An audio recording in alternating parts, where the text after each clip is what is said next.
നമ്മൾ കട്ട് ചെയ്യുന്ന വീഡിയോ കണ്ടില്ലേ? ഇനി നമുക്ക് സ്റ്റിച്ച് ചെയ്തെടുക്കാം. നമ്മൾ കട്ട് ചെയ്ത ഫ്രോക്കിൻ്റെ പീസസ് ഇനി നമുക്ക് കഴുത്തടിച്ചെടുക്കാം.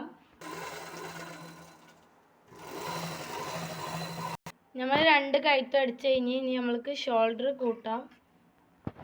നമ്മളിവിടെ മെഷീൻ അടിച്ചുകൊണ്ടിരിക്കുമ്പോൾ ഇവിടെ ജൂലി ഇവിടെ വന്നുകൊണ്ട് ഇങ്ങനെ ഇരിക്കണം കേട്ടോ. എന്നും ഇതേമാതിരി തന്നെയാണ്. നമ്മൾ അടിക്കാനിരിക്കണമെന്നുണ്ടെങ്കിൽ ഇവളിങ്ങനെ വന്നുകൊണ്ട് ഇവിടെ ഇരിക്കും.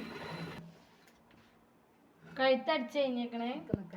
നമ്മൾ ഇതേ മോഡലിലാണ് കൈ അടിച്ചിരിക്കുന്നത്. ഇവിടെ നെറി കൊടുത്തിട്ട് നമ്മൾ ഫസ്റ്റ് കട്ട് ചെയ്യുമ്പോൾ പറഞ്ഞിരുന്നത് 10 മീറ്റർ ഉള്ളതിൽ നിന്ന് 2 മീറ്റർ മാറ്റി വെച്ചിരിക്കുന്നത്. അതാണ് ഇങ്ങോട്ടേക്ക് കൊടുത്തിരിക്കുന്നത്. ഇത് ബാക്കൊക്കെ കെട്ടാനുള്ള കയറാണ്. ഇനി നമുക്ക് കൈ അടിക്കാം. നമ്മൾ കൈ ഇവിടെ അടിച്ചിട്ടുണ്ട്. നമ്മൾ ജൂലിക്ക് ഇവിടെ കൈ പൊതിപ്പിച്ചുകൊണ്ടൊക്കെ കൊടുത്തിട്ടുണ്ട്. ഇനി നമുക്ക് കൈ കൂട്ടി കൊടുക്കാം. നിറച്ചും കല്ലായതുകൊണ്ട് ഇങ്ങനെ അടിക്കാൻ സുഖമായിട്ട് പറ്റുന്നില്ല. അതുകൊണ്ട് അതിൻ്റെ കല്ലൊക്കെ മാറ്റിക്കൊണ്ടാണ് അടിക്കുന്നത്. ഇനി നമുക്ക് ചുരുക്കിടാം.